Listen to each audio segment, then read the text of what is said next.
Need a search engine optimization SEO services? Then get in touch with our professional and friendly team to learn more about our range of custom and tailored services designed to suit your exact needs. Every one of our professionals have acquired years of experience, which ensures you get the very best. Our experienced staff is waiting to hear from you and to answer any specific questions that you may have on how we can meet your needs. Just ask for a consultation and let us prove our commitment to you as we promise to maintain the highest level of quality and commitment. Your satisfaction is our prime concern.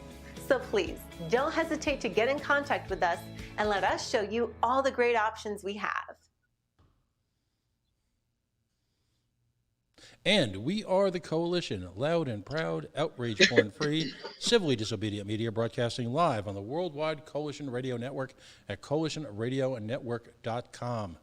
Facebook.com/The Coalition Radio, on the mighty Twitter at Coalition_radio, and of course, the mothership at coalitionradionetwork.com and our legacy site, coalitionradio.us. Well, it was an intriguing day here in La Prave, the Naked City, the city of 1,000 stories. I personally felt privileged to attend, I think, what was one of the most intriguing, if not one of the more spectacular news conferences held in recent Providence history. And of course, it occurred at 11 o'clock this morning on the footsteps, if you will, approaching our State House. Some refer to it as the State House. I always harken back to Rudy Cheeks, of Felipe and Jorge, one of the great comic minds currently in Rhode Island independent media, really one of the godfathers of independent media, who often refers to that building as Halitosis Hall. Well, there was great oratory, and there was some not-so-great oratory and responses today. But it is my privilege, for the very first time on Alone, she's appeared a couple of times now on our panel show called Pump Up the Volume, which is run by Dr. Luis Daniel Munoz, here on Tuesday nights at 7:30. But it is my privilege for the very first time to have a conversation directly with Rhode Island State Representative Anastasia Williams. Representative Williams, thank you so much for joining us tonight. What is clearly perhaps one of the most hectic moments in recent Rhode Island history. Oh, yes, the world history. It's astonishing what's coming down. I'm going to quote you. You've used this term, I think, a couple times. Clearly in Rhode Island, the chickens have come home to roost on levels that I don't think even folks who are activists would ever have thought possible at one moment of time. It was astonishing to watch. It was a tribute to you that you had most of the leadership of the state of Rhode Island out there on the steps of the Capitol building today. And they essentially, and I say this politely, had to listen to a list of grievances, points, well-documented issues that have challenged the minority community in this state for, well, I think generations. And I say minority now because really Rhode Island is a minority-majority state. And I think today represented to a certain degree the beginnings of the changing of the guard. Because at this point in time, it's my personal opinion, what do the kids say, IMHO, in my humble opinion, that the Speaker, his minions, folks who call themselves Democrats, folks who are progressive Democrats, can no longer hide behind talking groups and study panels and held for consideration anymore. I think after your speech today, I think they've been successfully put on notice that it is time for material change, and to that I congratulate you sincerely.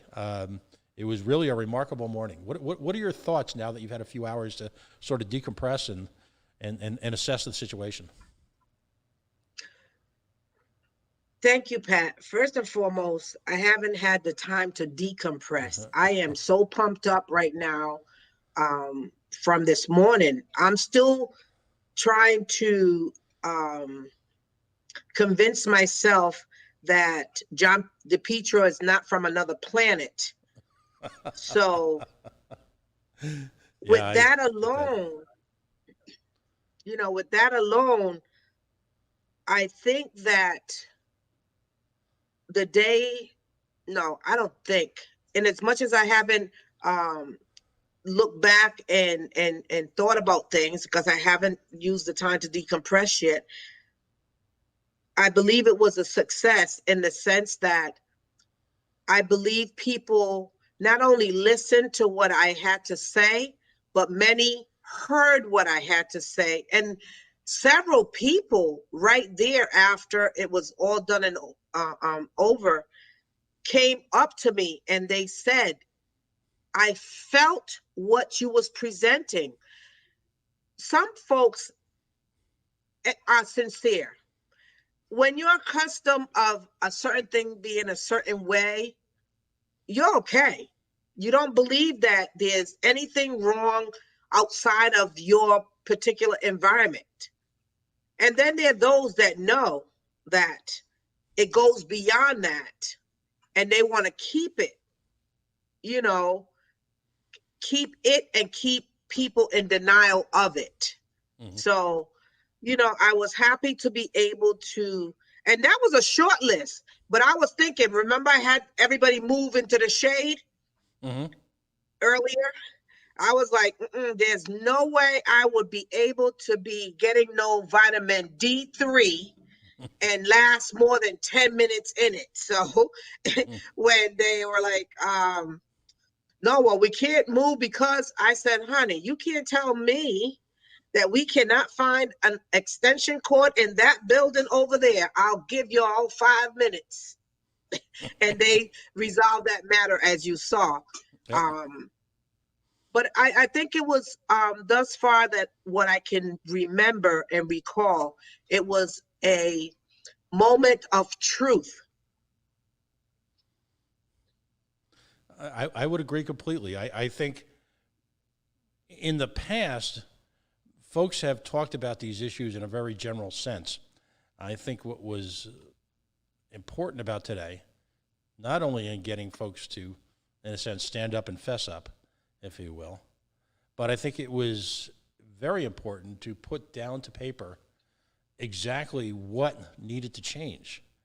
And it's clear that because of your provocative speech and also your ability to summon forth folks who are of the younger generation, and you were able to, in a sense, how can I put this, manage what could have been disintegrated into a shouting game on a couple of occasions, which I think would have played to the strength of your opponents very quickly. The entire attempt by one, as you mentioned, radio personality to try to get you to publicly state that you supported violence was perhaps one of the most disingenuous things, and I'm being polite here, that I've seen at a public rally at any time soon.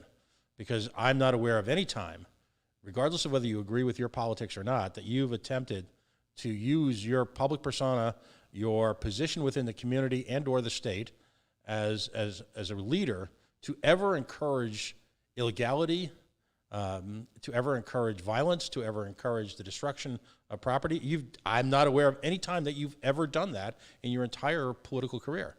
So to try and prompt that and to turn the meeting into some type of circus, and your ability to overcome that so quickly, and then when the young folks who are clearly very frustrated, and I don't blame them.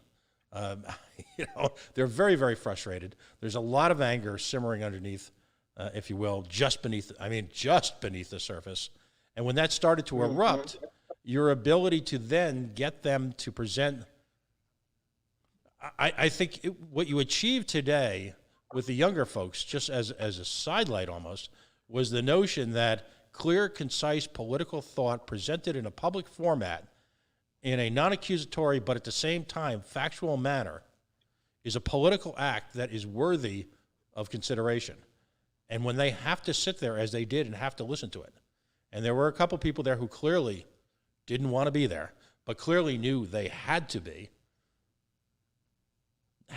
there to put them on the point, to put them on point and to put them on notice, and to have young people deliver in a very provocative but polite and I think very professional manner their grievances. was also a remarkable moment that I think will not go unnoticed, and I think will resonate with the younger generation. So the win occurred on multiple levels today, and I think it sets the stage for a very powerful, peaceful rally tomorrow afternoon. I think it clearly sets the stage for that. So I'm just, I want to go through with you some of the points that you made, but I just feel like the optics in and of itself are worthy of absorbing and commenting on. Was there a particular highlight for you during this? And you were in a zone. When you do these things, you're in a zone for an hour and a half. But is there anything that strikes you as a particularly powerful moment?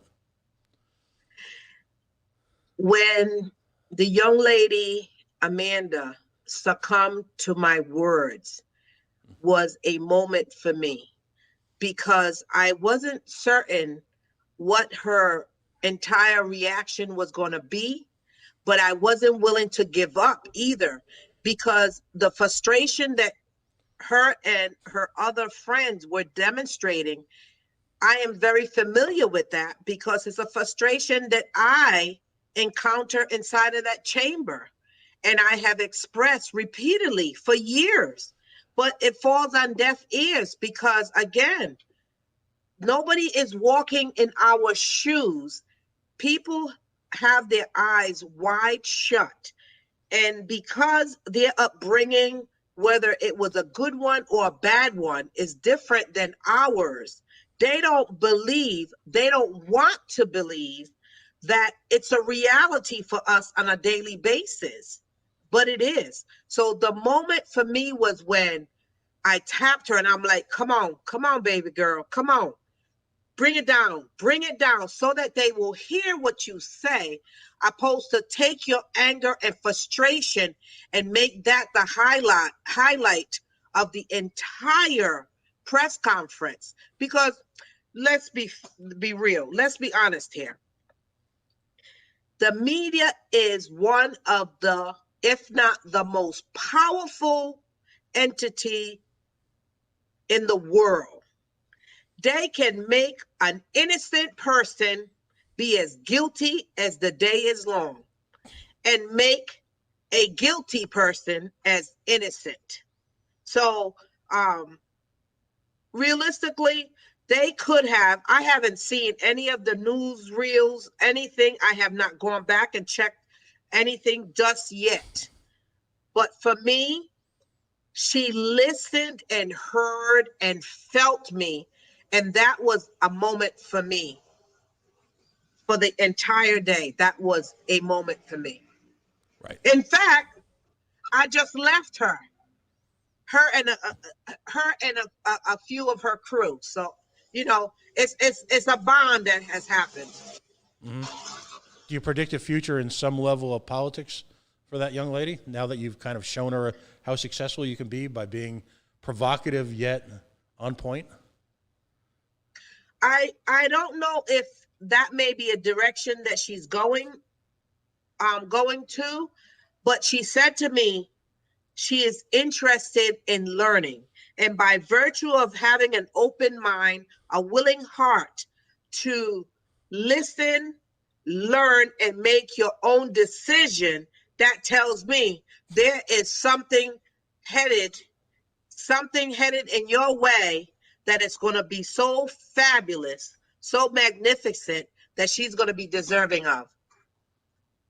And they didn't come up front, but there were two other young ladies off to the left from me facing you, who also brought up some rather pointed and again on target remarks about the inaction of the legislature. I felt it interesting that the conventional media there did not take the opportunity to put legislative management, if you will, on notice because of their failure to convene at any meaningful level.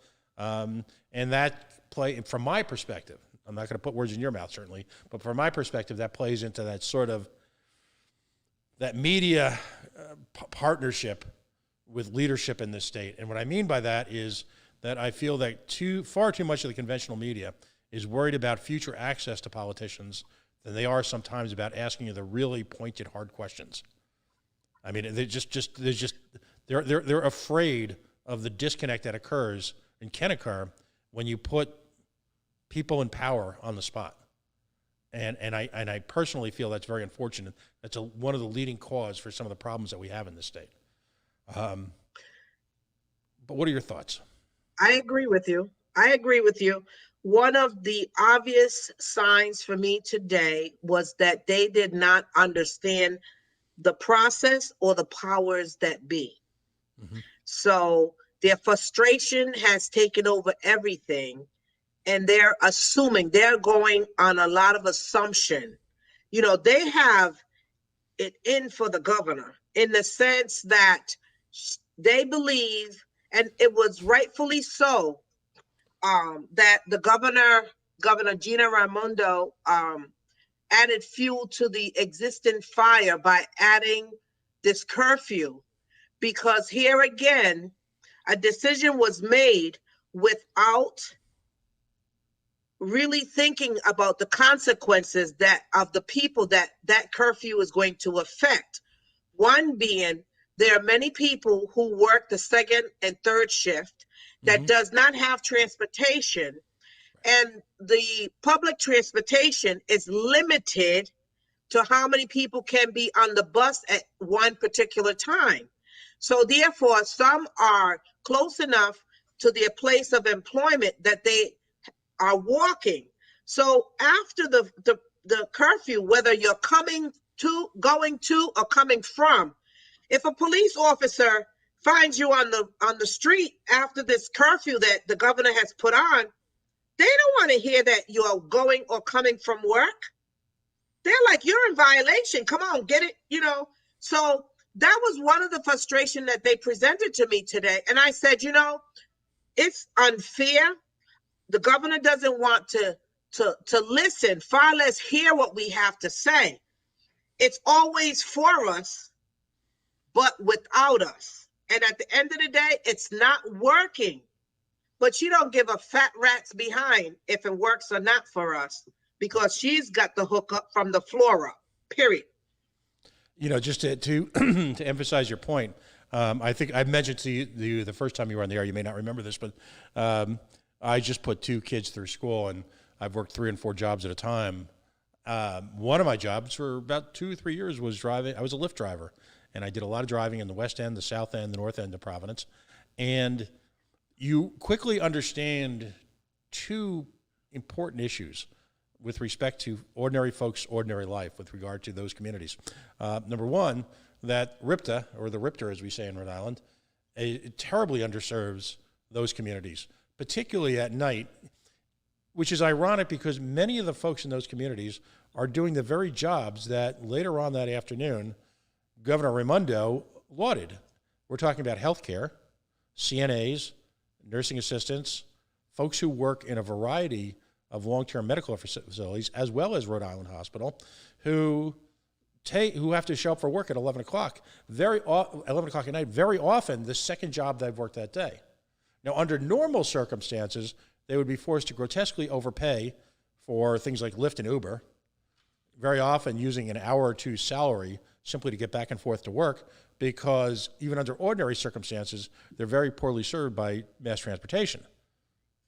And that's what we talk about, how expensive it is to be amongst the working poor in this state. It's expensive to be poor here. There are a lot of extra costs that folks who have somehow made that jump up into the next level, sometimes through no effort of their own, don't have to undergo those costs. So now all of a sudden, to effectively criminalize, if you will, the behavior of getting to work seems to be just incredibly cruel. I mean, that's the most polite way I can put it, Representative. It's just incredibly cruel. It's right on point, Pat. It's right on point. It's right on point.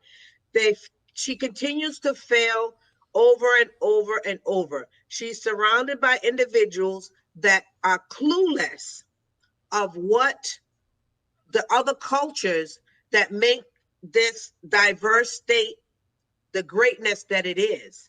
Mm-hmm. And while I'm not diminishing their concerns and their interests and their power, the bottom line here is we're all in this. We are all in this. And she chooses it to be, when she says we are, She's talking about those folks that look like her, that are in that circle like her, that can understand her, that she has their most interest of, period.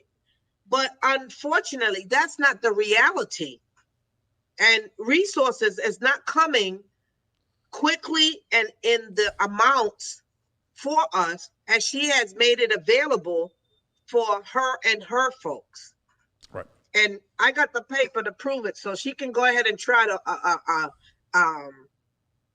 deny it, just like she was. You and I worked together on this. You and I worked together on that. You and I, she was placating like, yeah, all right.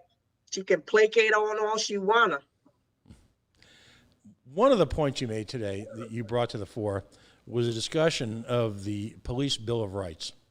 I just want to point out something you may or may not, because it's been so hectic on a local. Nationally today, Ayanna Pressley, who is the young congresswoman from the Boston area, and who represents obviously a progressive Democratic bent politically, and Justin Amash, who is the sole libertarian. I'm a libertarian, to clear that up. I'm a libertarian. The sole libertarian congressman in the United States House of Representatives have introduced some very intriguing legislation.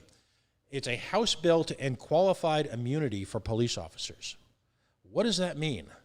Well, as part of the Civil Rights Act of 1871, Congress allowed individuals to sue state and local officials, including police officers who violate their rights. Now, starting in 1967, an activist Supreme Court started gutting that and introducing all sorts of protections for folks in blue. That percentage, and I'm not going to play that game, but let's just say that percentage who engaged in personal abuses of their power, sometimes on a civil level, sometimes on a physical level. The extreme of which, of course, we saw this past week in Minnesota, and as we've seen in Staten Island, and as we've seen in Baltimore, and as we've seen in Chicago, and as we've seen everywhere. And so on a federal level, there is movement afoot from some very powerful people to all of a sudden take law enforcement and put them on the same level as us. How important is it that same thing to have happen here in Rhode Island? How much accountability will be put in place if, in fact, police officers are accountable in a court of law and in a court of civil law for their behavior? First of all, I think that that's going to be a huge fight. Rhode Island has been covering, condoning, looking the other way, sweeping under the rug things that has happened to many of our law enforcement officers, both on the municipal level and on the state police level. Now, they'll probably come after me for saying that, but it's the truth. Unfortunately, the law enforcement, the Policeman Bill of Rights protects them for doing all the ill things that they have been getting away with for years. Are they ready to change that? I would say yes, because there are a lot of genuine law enforcement officers, both on those levels that I mentioned, municipal and state, that have presented. They are very well aware of those jump out boys that utilize that badge to do the ills on the street. They're very well aware of them, and they don't want to be painted in the same light with the same brush as they are. Right. And, for those, I commend them. I appreciate them. But unfortunately, because of those bad apples, they're going to be perceived as perpetrators. So this may be a fight, but I think that the representation of the youth that's before us now, they ain't going away. And everybody is watching the action of every last police officer be it state or municipal police officer, honey, they are on notice. So they may think that they're going to be able to continue to get away with something, but they're not. So what they should want to do is come to the table, take that antiquated blanket and work toward changing it for the betterment of everybody. Because it's a two-way street. It's not to say that the officer does not have the right to restrain any individual, because they may be unruly, off the hinge or whatever. But you have those that they get off on doing the ills that they do. They look forward to it. They provoke it. And then they create an illusion of what it wasn't actually. So things are going to change. And it's not going to take forever. It's going to change. I wonder Today, if you could, I think that they'll put on notice. I wonder if you could explain for folks. I get the reference. I was fortunate enough to have on a couple of occasions folks from PRISM on. I've had folks from a variety of backgrounds and a variety of levels of involvement from the ACLU down throughout the community, including DARE, on this show over the last few years. All, by the way, demonstrating a personal strength and a resilience that I think have, once given an opportunity to speak their case before the public, have really shown, and really, when people will open their eyes and understand what these different community groups are actually trying to accomplish, will walk away with a completely different understanding of what's really happening on the streets of Providence. But you use the term "jump out boys." I understand what that is.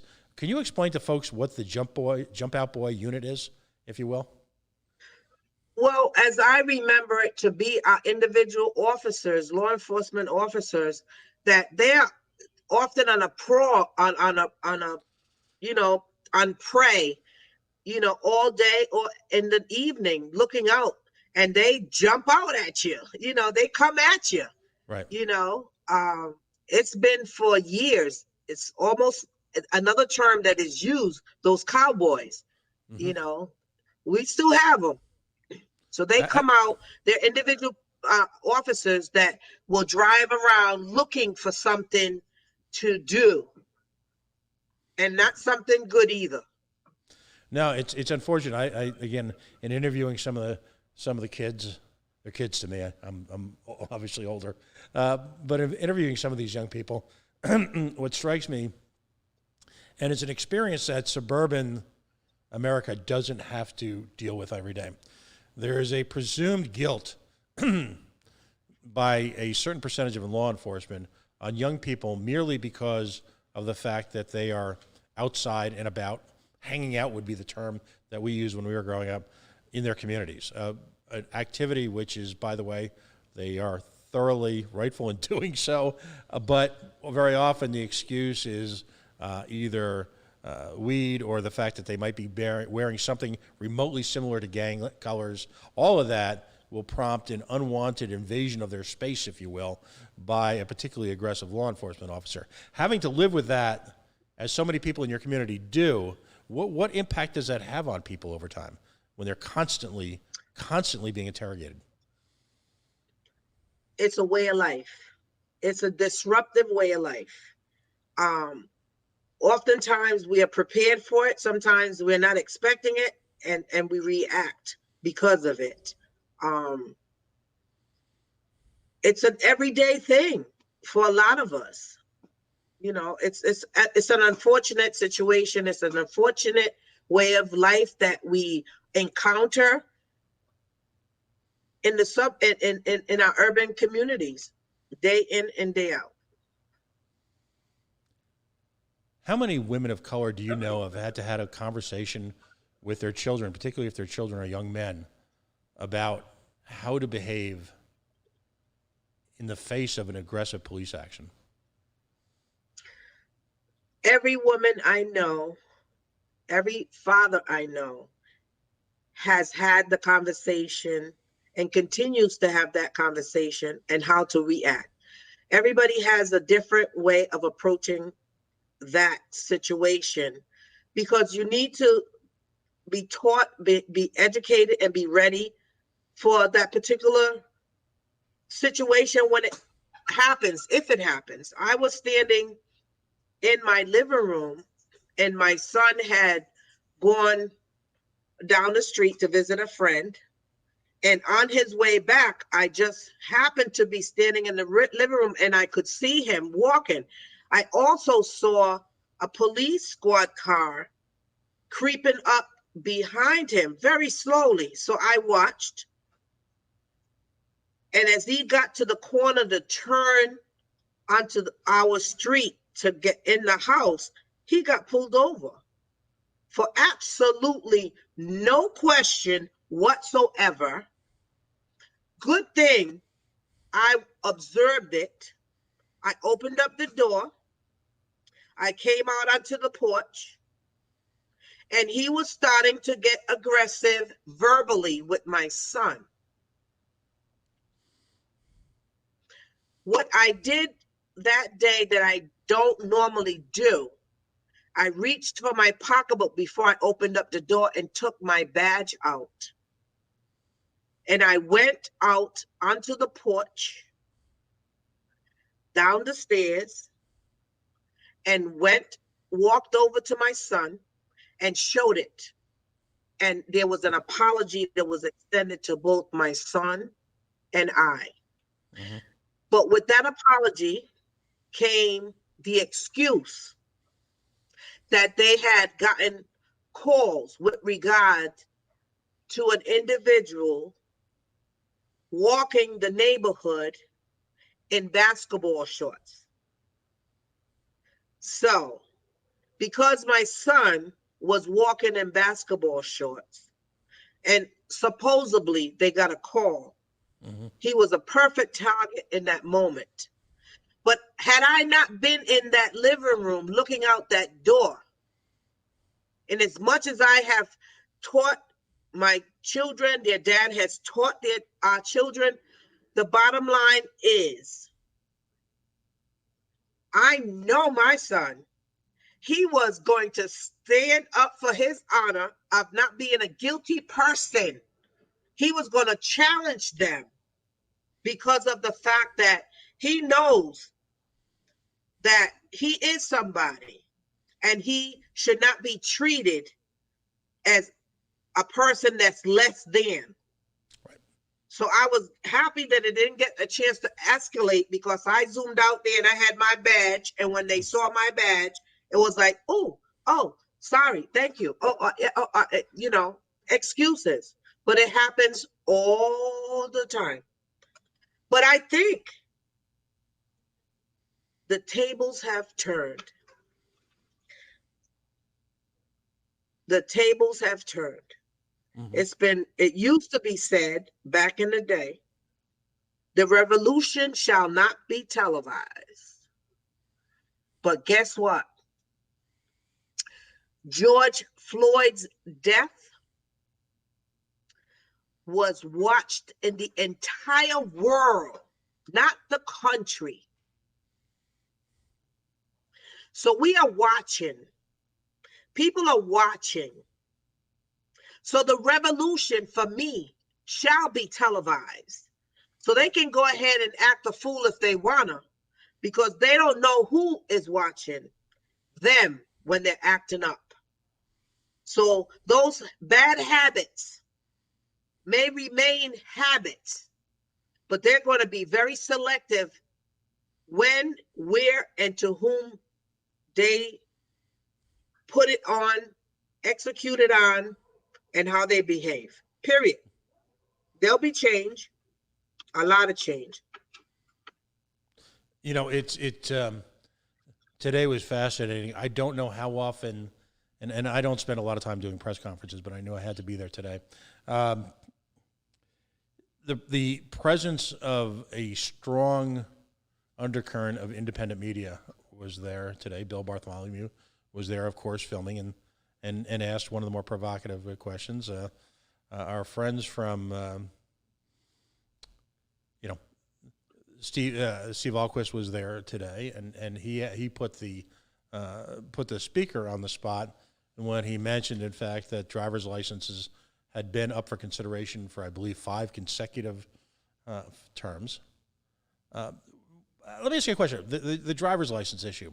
Why do you feel that people are just so passive-aggressive, so thoroughly upset about someone that they're not related to becoming a licensed driver in the state of Rhode Island, someone who's not part of their life, and in doing so becomes fully insured, and in doing so has to pass a driver's test, and in doing so, I would think just by simply getting that license, satisfy several practical needs for us all to be on the road safely. Why are people so obsessed about undocumented folks getting driver's licenses? I think that it's a matter of control. Undocumented individuals have had driver's license for years until one of our Republican governors removed that opportunity, privilege from them, and now it created another additional problem for the state to have to deal with. But it's important for us to be able to support the immigrant undocumented community. Just like coronavirus is here, Corona is not going to go anywhere. Rona is here to stay. And so is every undocumented person that lives next door, up the street, down the block, wherever amongst us. They're not going anywhere. So rather than utilizing time to try to get them out, utilize the time to try to accommodate, because they also are a definite contributor to our economy. Many of these restaurants that the governor is so happy and in such a rush to open up and get the economy going, which rightfully so, I'm all for it. Who you think is cleaning up those dishes in the back? Mm-hmm. Who you think are some of those chefs in the back? Who are these dealerships that are there? Who you think are the ones that are washing those cars and doing the details on there? Mm-hmm. Who are in the back of those bakeries with those fine pastries and, lovely, lovely, lovely? Who are cleaning up those offices after everybody is gone? Including the State House, baby. Including our State House. Who is cleaning and taking out the trash in the emergency room, the hospitals? So please, they are doing the job that needs to be done, and they should be applauded and accommodated, because without them, those things would not be properly done, period. So give them the license. It's an opportunity. It's a plus. It keeps the road safe. It makes sure that everybody is, has the proper licenses, the insurance. If they take the risk and get into an accident, or if they get stopped, what is going to be the issue? We had an undocumented person, and they were driving a vehicle, so they're breaking the law. Honey, they was just wiping your mama's behind at the nursing home, and you haven't been there in the last 3 days. And the only conversation she had is that an undocumented person that was there. And guess what? Your mama loves that individual and appreciates that individual, but she can't get to work because she has to wonder if that moment is going to come when they are going to pull her over, or him, and say that they're breaking the law. We are breaking the law by not assisting any of them. They're here to stay. Just like Rona is here to stay, they're here to stay. So we better embrace that and get over it and help these people, because they're helping us. You know what? It would be really good for me to go ahead and check out some of these restaurants when they open up and see who's in the back room cleaning up. I would love to do a survey of that, and see who their cleaners are. I bet you to be like, oh no, lock the door. Here she comes. Yeah, baby. You to open it up and participating and contributing to the economy as best you can under the situation. But I know somebody that's helping you to get it done, and they ain't got a license to get there, so they have to take 3 or 4 buses at 3 or 4 hours earlier than they would have if they had a vehicle to drive with a legal driving license to get there. Right. So fully on them. You and I are that familiar don't with want it. this. You and I are familiar with the term pipeline to prison. I don't know if a lot of folks in Rhode Island are. When you take civil laws and effectively create criminal actions out of their, out of inability, if you will, to observe them simply because of life's pressures, these are victimless crimes. They aren't even crimes. They shouldn't be crimes. And yet, we take innocent people who are simply trying to make a life for them and their families and put them in a position where, well, it confirmed all our beliefs. We knew they were criminals. We just had to make sure they were criminals, and that's really what it comes down to. If right, I'm fascinated, and I love your response to this. I'm a third generation American. All my grandparents came over to Ireland. Probably not a shock, right? Looking at me, all right? I got the map of Ireland on my face, right? So my grandparents, when they came over to the United States, simply had to make sure that when they got to Ellis Island, they had a name and they weren't visibly sick. So I find it breathtaking now that all of a sudden, 2 or 3 or 4 generations later, there are Americans who are saying, my grandparents did it the right way. Well, the right way then is exactly what we're doing now, effectively. Mm-hmm. Is there any right way for someone to want freedom and to want a life to improve themselves by hard work? There is absolutely. And when they say my grandparents did it the right way, honey, grandparents back in the day had secrets, baby. So you might believe that they did it the right way, but that does not necessarily is the way that you want to believe it was. Mm-hmm. But at the end of the day, immigrants came over here and they worked hard and made what is now an American nightmare. They were successful in achieving the American dreams for their children and grandchildren and who are here now.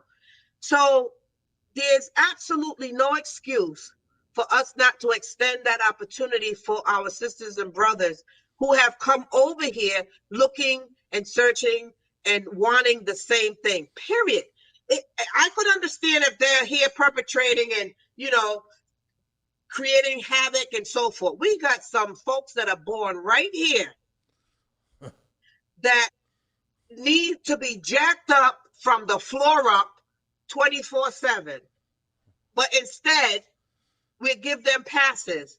And then we have law-abiding immigrants here illegally, but doing the right thing, and they're being punished. It makes absolutely no sense. No sense. We have bad apples in every category, in every race, in every city and town, period. We are all human and we're looking for a better way of life. Don't deprive it. It should not be something like that where I'm going to pick and choose who can and who should and all that stuff. They are a productive person in society. Good for you. Come on. Are you doing what? Sure enough. Come on. Matter of fact, many individuals that I know that own businesses, some of the employees are immigrants. And what they have said to me, oh my God, Raul is the best work I've ever had. I asked if he has a sister or brother to bring him on board too. So many folks are very happy with the work that these immigrants are doing. Unfortunately, many of those employers are not stepping up to the front and defending them because they too are concerned about the ramification coming from their own colleagues or their own communities for supporting and condoning this group. But they don't have a problem benefiting, though, at the end of the day, off of these groups. Right. No, it's difficult to imagine. So often, folks in positions of power like to point to our restaurants, our beaches, our resorts, and say what a wonderful world Rhode Island is, and that we should all simply go out and spend time on Federal Hill at one of our fine restaurants. We should go out to one of our beach clubs. And I like to point out that for most people in this state right now, regardless of your background, regardless of your ethnicity, for most people in this state right now, that's simply not a possibility. That simply they spend most of their time working in the service economy to support those who are using their positions of privilege in the state, particularly in positions of power within the state government itself, to make sure that they've got, that six-figure salary doing God knows what, while at the same time, nothing in this government. All one has to do is look at the schools, and you see how badly they've failed people in the urban core. We're shocked that generations of children aren't able to work or aren't able to accomplish great things when they've got the talents, they've got the work ethic, but simply the schools in this city have failed them miserably. And yet we would make them the criminal element, them the object of police attention, when the true, the individuals who should really being hauled up, if you will, are some of the people who run this city and this state, because they profited personally while listen, the chickens have come home to roost. I've heard you say that. They're roosting, baby. They're roosting. They're roosting. They're roosting. More than 4 decades of school, destruction or loss in education for our youth. I mean, that are our grandparents now, or their parents, or they're in jail because the educational system failed them. Period. Nobody was watching. Nobody cared. And realistically, I don't think they really care now. They know that people are watching, but realistically, are they going to fix it? Nope. They're going to address some things, but they're not going to fix it. That's just my opinion. I've only got a couple of minutes left, and I hope you'll join us again soon. I hope you're welcome here anytime. I hope sometime soon that you can actually have a studio environment where people can come and visit us in person.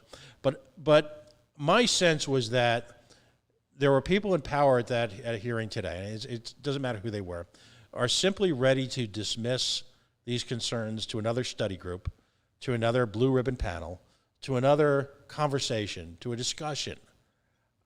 I want you to let people know how tired you are of conversations, blue ribbon panels, discussions. Is it time for that crap to end? It's ended. It's ended. There's absolutely no room for discussion, for any study of anything. We've been studied, we've been dissected, we've done flipped, we've been rubbed down, and all that. Hundreds and thousands of times. This is time for action. There is a movement, not a moment, a movement that folks are not believing that it's in place. Listen, I have learned in the last week about these secret little plans that have been working for years with resources, Rhode Island taxpayers' dollars. Let them not go ahead and do what they're supposed to do, because my thing will be, I will be challenging. I am not begrudging what the 1%ers have been able to benefit off of. I am here saying it's past due time for them to sit up, back off. They can burp all they want and wait for us to be able to come and fix some of the mess that they have allowed to happen. If they're not ready to do that, guess what? Get ready for what's coming to them that they will be completely deserving of, period. It's on its way. Let them go ahead and play foolish. I had a young man I met at the rally today. It's interesting. He's an independent journalist. He just spent some time in the Middle East. He's moved back to Rhode Island and just sort of finding a way, if you will, in this. He and other folks sent me an email, and and this is something I'll share with you offline. But if I can, they asked 4 or 5 specific questions. But the concern is that tomorrow, that there will be, let's just say that there's going to be an overreaction by a variety of members of the law enforcement community to what is planned to be, and what by all means should be, a peaceful rally. So the question he had, and a couple of folks wrote this email to me, are you planning to be at the rally? And are legislators like you, who clearly represent the community that's being challenged right now, that's been challenged for so many years by a variety of failures within Rhode Island government, are you willing to put on notice at some level to make sure that law enforcement knows that not only is the whole world watching, but quite frankly, you are? And that there has to be unless violence is brooked by some member, that there has to be a spirit of peace and cooperation tomorrow afternoon. I think every law enforcement officer, no, let me back up. The majority of law enforcement officer knows that everybody is watching them. Those who are going to be there tomorrow, they're going to be being watched. No question about it, period. At the end of the day, tomorrow's march is a peaceful demonstration. And it's of our youth, white, black, Asian, the whole gamut. It's not a situation that it's just one race. It's a group of frustration and a group that want and need to express their feelings, and they're going to do so. My colleagues, several of them, are going to be there. They're going to be there, and rightfully so. We are their representative, and a lot of us have been dismissing them, and we need to hear what they have to say. I would love, and they would love, for Gina to be there. Of course, if she walked down to her conference the other day with individuals from the state police and local police enforcement and the National Guard, just to walk across the lawn, she would have the helicopters and the jump out boys and everybody tomorrow. So I don't expect her to be there, but it would be great. They would attack her. I think they would appreciate her. But the problem with that, I think, is that she would be listening but not hearing anything they say. She would just be there just to be there, to satisfy them, not to hear what they're saying. And it's time to listen, and it's time to act, period. So it's going to be interesting tomorrow. They're preparing. And everything that I've heard from them today, even just before I came onto this podcast, it is peaceful. They want nothing but peace. Any bootleg stuff that happens tomorrow, it will be independent from this march, this protest, this rally. They are not the ones to planning anything. It'll be another distraction if anything goes wrong, period. And I believe those youngsters today. I believe them. Representative Anastasia Williams. She is representative for District 9 in the great city of Providence, as we love to call it, the naked city, the city of 1,000 stories. She's been responsible for the biggest one this week.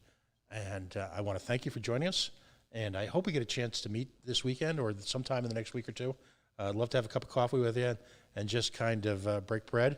But in the meantime, I want you to know that you and the community that you represent are welcome on this show anytime you feel like you need to vent or bring up any one of these points in the progress that's being made, or, well, God forbid, the progress that's not being made.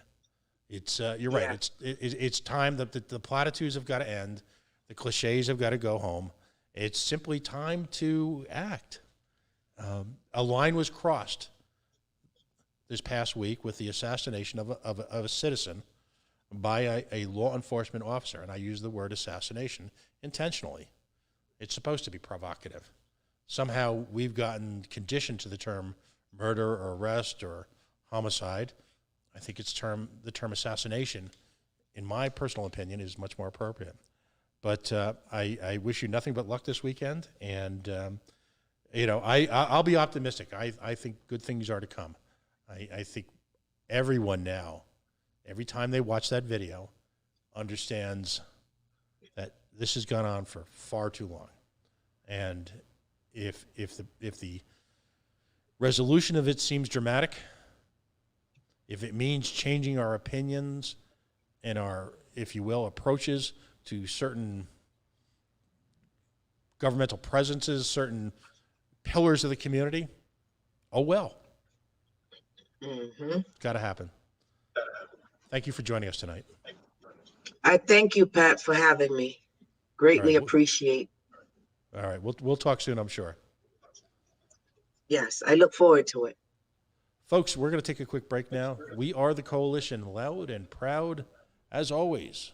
Outrage, porn free, civilly disobedient media broadcasting live on the worldwide Coalition Radio Network here at coalitionradionetwork.com, high in the hills above La Prave, the naked city, the city of so many stories. And so many of them are being heard this week. Facebook.com/The Coalition Radio, on the mighty Twitter at Coalition_radio. And, of course, CoalitionRadioNetwork.com, or our old site, CoalitionRadio.us. I've got interviews with all sorts of people that we're going to be starting to port over to CoalitionRadioNetwork.com. We're going to take a very quick break. We're running late, but to me it was critically important to talk to Representative Williams in light of what happened today and in light of what's going to happen this weekend in Providence. Stay tuned. We're going to have Golf News RI, two dudes talking about golf, and a special guest in just a moment.